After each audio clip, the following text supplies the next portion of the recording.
ऐसा कोई सगा नहीं जिसे बीजेपी ने ठगा नहीं।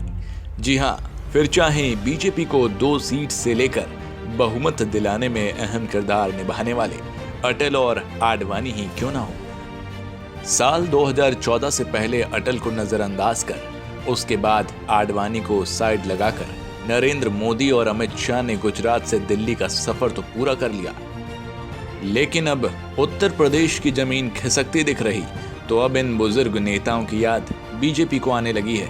हालांकि अटल आडवाणी ही नहीं बल्कि यूपी में बीजेपी फर्श से अर्श पर पहुंचने वाले कल्याण को भी मोदी और शाह वाली बीजेपी ने नजरअंदाज कर दिया था।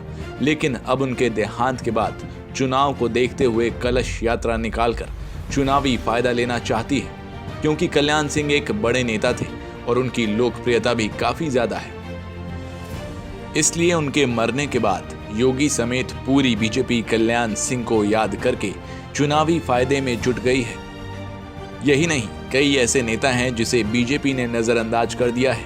उन नेताओं में मुरली मनोहर जोशी, उमा भारती, लक्ष्मीकांत वाजपेयी आदि हैं, जिन्हें चुनाव से पहले बीजेपी पूछती नहीं थी, लेकिन चुनाव आया तो इन नेताओं की याद भी योगी मोदी को आ गई। ऐसे में सवाल खड़ा होता है कि आखिर जब अपने बुजुर्गों को चुनाव के बाद बीजेपी नजरअंदाज कर देती है तो जनता का क्या हाल होगा।